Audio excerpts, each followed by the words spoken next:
कैसे हो? उम्मीद करता हूँ बढ़िया और प्रसन्न होंगे। प्रसन्नता के साथ चलो प्रारंभ करते हैं आज का विषय। आज हम 3 महत्वपूर्ण प्रश्नों को पढ़ेंगे। ये प्रश्न न सिर्फ 8th क्लास में है बल्कि आने वाली क्लासों में भी आएंगे आपको, और यहाँ तक कि कॉम्पिटिटिव एग्जाम में भी आएंगे। प्रश्न है, 2 संख्याओं का योग 95 है। यदि एक संख्या दूसरी संख्या से 15 अधिक है तो दोनों संख्याएं ज्ञात कीजिए। क्या चीज दी है? 2 संख्या है और 2 संख्याओं का योग कितना है? 95 है। यदि एक संख्या दूसरी संख्या से 15 अधिक है तो इस प्रकार के सवालों को हल करने के लिए हमेशा क्या करते हैं, जो भी छोटी संख्या है उसको हम मान लेते हैं। तो हल करते हैं इसको। हल, माना की छोटी संख्या, माना की छोटी संख्या, कोई भी आप चर मान लीजिए, एक्स वाई जेड, मैं एक्स मान लेता हूं, एक्स है, ठीक है। तब बड़ी संख्या क्या हो जाएगी? यह छोटी संख्या है, इससे 15 अधिक, तब बड़ी संख्या क्या हो जाएगी? एक्स धन 15, क्योंकि पहले ही बोला है कि यदि एक संख्या दूसरी संख्या से 15 अधिक, यदि एक्स है तो दूसरी क्या हो जाएगी? एक्स धन 15। प्रश्नानुसार क्या कहा है कि दोनों संख्याओं का योग 95 है। तो क्या करें? प्रश्नानुसार जो प्रश्न कह रहा है वैसा करना है हमें। दोनों संख्याओं का योग, यानी यह पहली संख्या एक्स धन दूसरी संख्या एक्स धन 15 का योग, इन दोनों को मैंने योग कर दिया। यह पहली संख्या, यह दूसरी संख्या, इनका योग कितना है? 95, ठीक है। अब क्या करें? ये भी चर है, ये भी चर है, सजातीय चर है तो हमेशा चर चर के साथ जुड़ जाता है। प्लस है दोनों के मध्य निशान, तो एक्स और एक्स कितने हो जाएंगे? 2x धन 15 बराबर 95। यह बन गया हमारा समीकरण, ठीक है। अब समीकरण को कैसे हल करते हैं हम इस पहले पढ़ चुके हैं। जिन्होंने इससे पहले नहीं पढ़ा है, उपरोक्त लिंक आपको दी जा रही है, इस पर क्लिक करके पिछले सवाल आप देख सकते हैं। तो क्या करें? तो x इस 15 को उधर ले जाना है, तो 95 ऋण 15 हो जाए। क्या किया हमने? 15 का पक्षांतर कर दिया, 15 का पक्षांतर करने पर, ठीक है। तो 2x 95 में से 15 जाएंगे, 5 में से 5 गए, 0 बचे, 9 में से 1 गया तो कितना बचा? 8, ठीक है। तो x बराबर क्या हो जाएगा? 80/2। समीकरण में 2 का भाग देंगे तो 2 से 2 कट जाएगा और नीचे 2 आ जाएगा, या कहें 2 का पक्षांतर करेंगे तो ये 2 गुणा में तो भाग में चला जाएगा। अब 2 80 से कट जाएगा, 2 एकम 2, 2 चौक 8 और 0, यानी x का मान क्या आया? x का मान आया आपका 40। आपने क्या माना था? छोटी संख्या क्या मानी थी आपने? x मानी, तो x का मान कितना आया? 40। और बड़ी संख्या क्या मानी थी आपने? तो बड़ी संख्या मानी थी x धन 15। x का मान रख दीजिए, x का मान आया 40 धन 15, तो क्या हो गया? 0 और 5 5, 4 और 1 5, यानी बड़ी संख्या क्या हो गई? 55। ये हो गया हमारा सवाल। पहली संख्या दूसरी संख्या से 15 अधिक भी है, ठीक है। अगला सवाल है, 2 संख्याओं का अनुपात 5:3 है। यदि उनमें अंतर 18 है तो वह संख्या ज्ञात कीजिए। हमें क्या दिया गया है? 2 संख्याओं का अनुपात, अनुपात यानी उनके मध्य संबंध। यदि पहली संख्या 3 है तो दूसरी क्या हो जाएगा? 5, और उनका आपस में अंतर कितना है तो क्या आ जाएगा? 18। चलिए हल कर लेते हैं।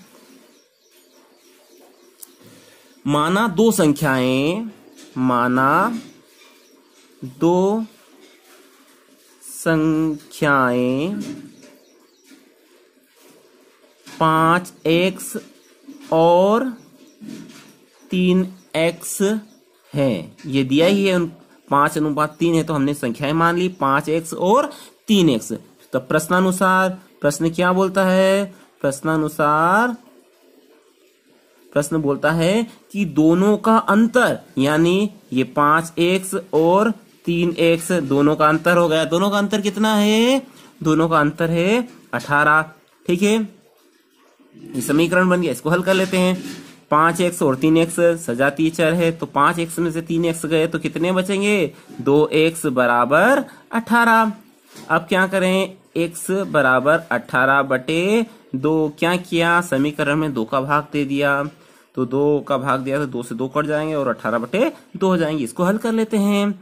18 में 2 का भाग चला जाएगा, कितनी बार जाएगा? 2 9 18।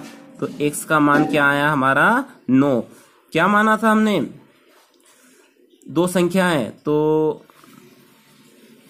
पहली संख्या क्या हो जाएगी? पहली संख्या थी 5x, तो 5 गुणित 9, x के स्थान पे x का मान रख दिया, और 5 9 45 हो गई। ठीक है, और दूसरी संख्या क्या मानी थी? दूसरी संख्या मानी थी हमने 3x, यानी 3x के स्थान पर x का मान यानी 9, यानी 9 3 27। ठीक है, ये हमारा हल हो गया। यानी संख्याएं क्या आ गई आपकी? संख्याएं आ गई 45 और 27। ठीक है, ये अगला प्रश्न है, 3 लगातार पूर्णांकों का योग 51 है, पूर्णांक ज्ञात कीजिए। ठीक है, अब लगातार पूर्णांक का मतलब क्या होता है? जैसे हमारा पूर्णांक है 1, अगला क्या आएगा? 2। कैसे आता है? पहले पूर्णांक 1 में 1 जोड़े तो क्या आता है? 2। दूसरा पूर्णांक कैसे आता है? 2 में 1 जोड़े तो 3, 3 में 1 जोड़े तो 4। यानी पूर्णांक का मतलब है कि उनमें एक एक जोड़ते जाओ, अगला पूर्णांक आता रहता है। तो प्रश्न है 3 लगातार पूर्णांकों का योग 51 है। तो हल कर लेते हैं इसको। हमारा हल होगा, अब जो अज्ञात है तीनों पूर्णांक उनको मान लेते हैं। माना 3 लगातार पूर्णांक x, अब x से एक अधिक क्या हो जाएगा? x धन 1, और इससे अधिक एक क्या हो जाएगा? x धन 2। ठीक है, समझ में आया कि नहीं आया? पहला पूर्णांक 1 से है तो उसमें एक और जोड़ दो, इसमें फिर एक जोड़ दो, तो ये लगातार हमारे 3 पूर्णांक हो गए। अब प्रश्नानुसार प्रश्न क्या बोल रहा है? प्रश्न ये बोल रहा है कि तीनों लगातार पूर्णांकों का योग, तो यह पूर्णांक पहला धन दूसरा पूर्णांक धन यह तीसरा पूर्णांक, इनका योग कितना आ रहा है? इनका योग है 51 यानी 51। अब क्या करें? समीकरण को हल कर लेते हैं। ये x, ये x, ये x, कितने x हो गए? 3x, और ये अचर 2 और 1 कितने हो जाएंगे? ये 3 हो जाएंगे, बराबर 51। ठीक है, अब क्या करना है? 3x को ऐसे कैसे रखना है? पहले 3 को उधर ले जाते हैं, यानी पक्ष बदल देते हैं, तो 51 ऋण 3 हो जाएगा। क्या किया? 3 का पक्षांतर करने पर। ठीक है, तो 3x बराबर 51 में से 3 गए तो कितने बचे?